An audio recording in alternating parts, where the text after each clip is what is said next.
মহাশয়, আপনাদের কি মনে আছে সেই কালজয়ী গানের কথা? বিদ্যালয় মোদেরই বিদ্যালয়, যেখানে সভ্যতার ফুল ফোটাতে পারে। হ্যাঁ, বিদ্যালয় একমাত্র জায়গা যেখানে সভ্যতার ফুল ফোটাতে পারে। এই পরিস্থিতিতে দাঁড়িয়ে আজকের বিষয়ের বিপক্ষে অবস্থান করছি।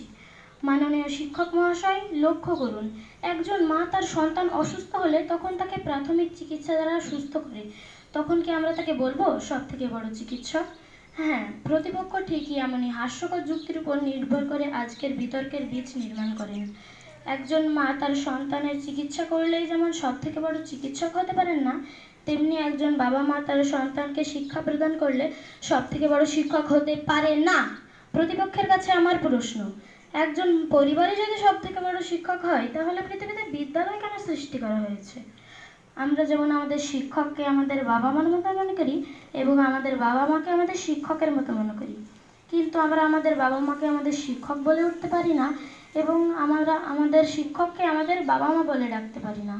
বিদ্যালয় আমাদের চরিত্র, আত্মনির্ভরতা, সমাজ ব্যবস্থাপনার সব কিছুই গড়ে তোলে। বিশ্ববিখ্যাত সক্রেটিস বলেন, I can not teach anybody anything, I can only make them think. অর্থাৎ বিদ্যালয় সৃষ্টি সৃজনশীলতার বিকাশ ঘটায়। আমার ছেলে খুব সিরিয়াস, কথায় কথায় হাসে না। জানেন বাবা, আমার ছেলের বাংলাটা ঠিক আসে না। খ্যাতি ও যশের মোহে অভিভাবকেরা নিজের মাতৃভাষায় ভুলে যাচ্ছেন। সম্মানীয় শিক্ষক মহাশয়, আমার প্রতিপক্ষের কথা শুনে মনে হচ্ছে তিনি যেন সেই 90-এর দশক থেকেই বিতর্কটি করছেন।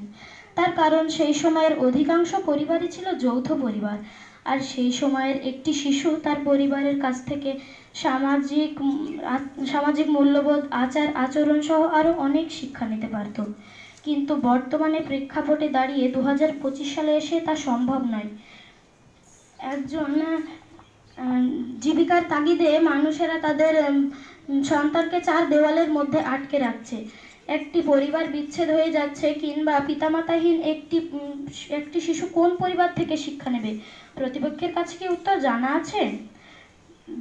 ভারতের বর্তমানে নিরক্ষরতার হার 21.2%। তথ্য সংগ্রহ গুগল। এত সংখ্যা মানুষ কোন পরিবার থেকে শিক্ষা নেবে? প্রতিপক্ষের কাছে কি উত্তর জানা আছে?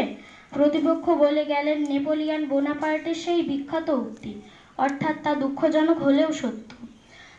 প্রতিপক্ষের এমন সীমিত জ্ঞান দেখে আমার হাসি পাচ্ছে।